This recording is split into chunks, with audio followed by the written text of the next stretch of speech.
Hello,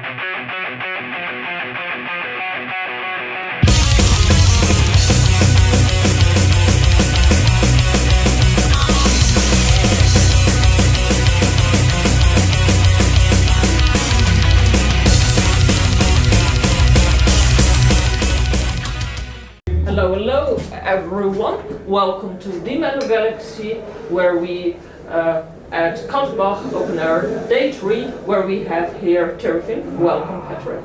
Thank you very much. And let's start kickoff. What is Thyrfing? Can you introduce yourself and the band? Yeah, we're a Swedish band who's been active pretty much all the time since the formation back in 1995. We've been releasing albums on different labels, and our latest and 8th album came out in 2021. So long time. Yeah, depends. But yeah, it's been a few years ago. It's been quite a few years between the albums. Lately, I would say since 2005, maybe the pace between the album releases has reduced. Definitely, yes. And any reason? Yeah, there's probably many reasons. I mean, it's. I would say in most cases it's easier for a new band to come up with new albums each and every year.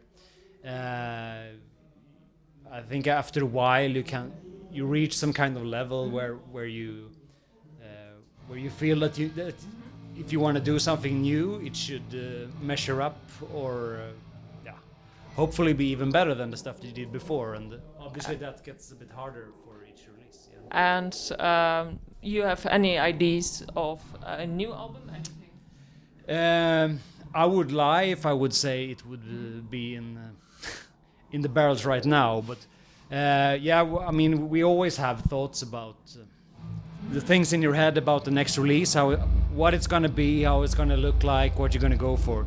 So it's always in the planning in some way, but it's not like we have a lot of songs ready for recording or anything like that. So probably it will take a few years until the next albums as well. Yeah. Well, it makes it great when will be out in the future. It will be a great one, a very refreshing one. Of course it will. Yes. Nice. So speaking about your beginnings, your 30 years anniversary. It's just yesterday announced or today. So how do you feel about this, and what do you look forward to? Next year is our 30th anniversary. So obviously it's gonna feel a bit special in a way. So we will try. We already have a lot of good shows lined up for January and February. We're doing the 13th anniversary shows together with MAIr from Sweden as well, who are also celebrating 13 years. So we'll do shows in Stockholm and Gothenburg in Sweden in January, February. That's what's settled right now. Then we have a couple of other festivals in Europe in February. So we'll see what's up for the rest of the year. But we'll hopefully be able to do some nice shows during this anniversary year. Yeah. Great. And for those who don't have their ticket and are wondering if they should go to it, what would you say to them? I mean, go for it. I can't promise that we will bring those shows down in Europe, but I mean, we already got suggestions for it, so I wouldn't rule that out. Experiencing a Scandinavian winter in January, February, why not? You should give it a try. Amazing. So let's do it. And then talking about shows and so on, I think you played for the first time in Czech Republic. Yes, exactly. It's one of those shows I mentioned in February. So I think it's called Heathen Strike. It's actually one of those countries we've oddly never played ever before. So yeah, It's always a great feeling to come to a new country. You don't know what to expect, but Definitely a different culture. And speaking about cultures, let's do something random. So, what's the best place to where you've been to? do you mean with the band or Just on your own. on my own? Yeah, that's quite a hard question. You have to be diplomatic about it, I guess. But yeah, I mean, it's. I think most places have their own flavor and their own advantages. For myself, the most exotic ones are probably trip to mid-Asia. That's quite a different thing to experience. Otherwise, I mean, I enjoy traveling. Actually, in Scandinavia and within Sweden as well could be a rewarding journey as well. So that's a good question. I haven't actually thought about it in those terms, like ranking which is the best place to visit. But yeah. Now I ask something. Yeah, Let's go back to Thyrfing. So Thyrfing videos, there's a lot of fire. Doppeln, Jarhunt. So how would you say the Norse mythology is expressed, but in what way can we recognize your videos? Those were made for the Vanagander album back in 2021, as I mentioned, and actually it was the first video, original videos we ever did, actually. So yeah, it was quite late in our career, so to speak, and we wanted to do it right from the start. Obviously, a music video could be great, and it could obviously be a disaster. We all seen examples of both. So we went with quite a renowned director in Sweden called Patrik Uleus from Revolver Films. We didn't know what to expect, or if he would have the time or the will to do it. But yeah, in the end it worked out, and it was a new experience for us to do it on a professional level, and I mean, I think it was rewarding, and we're really happy with the end result. It's a nice one. Yeah, and the fire thing, as you mentioned, it was the first of the video clips were called Döpt dem i eld, which is baptize them in fire. Obviously, we needed to do something with that visually, and Patrik, the director, already had quite a big experience working with fire. We also hired a special group of artists who helped us out with the more acrobatic things with the fire stunts in the video. So yeah, it was.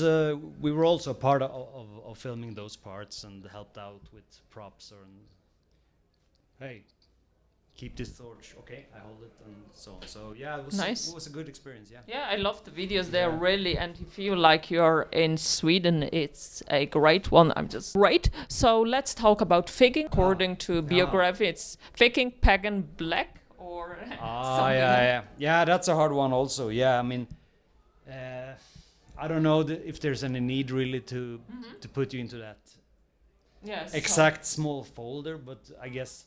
I mean, we have the roots when we started the band. We were obviously a part of the death and the black metal scene. And yeah, there were also influences from things like folk music or film music and the more symphonic parts.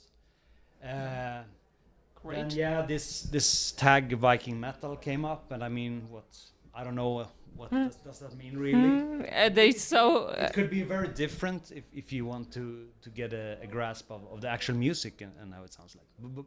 But of course the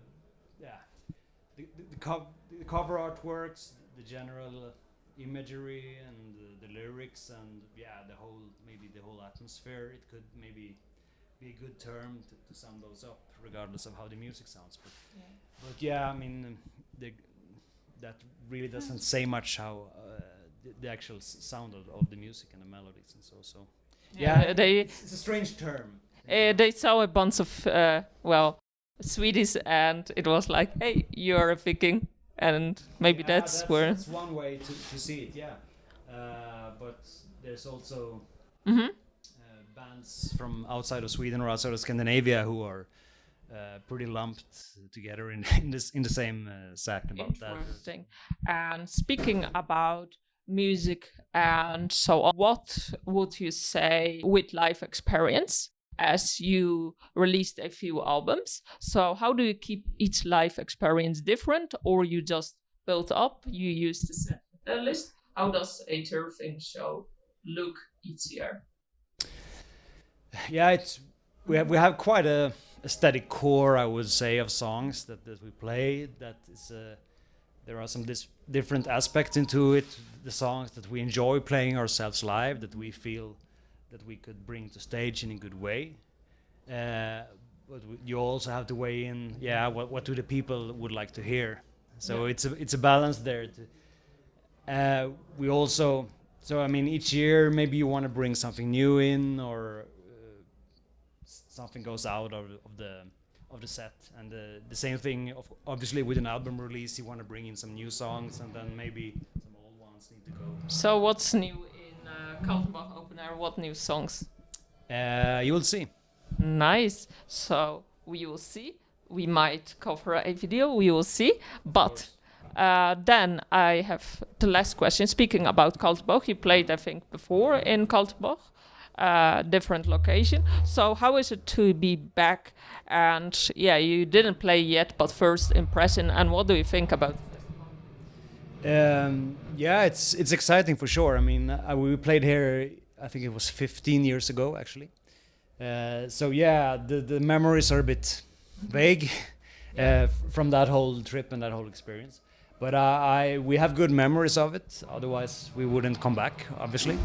And it seems to be, it's a cozy feeling so far, and the environments are beautiful. The atmosphere could be nothing but great during, especially during the night, I imagine. So, really looking forward to the show, and I think it will be I hope that we will be a suitable part of it. Nice. So check Thyrfing conference out for Kaltenbach, and thank you so much, Patrick, for the interview.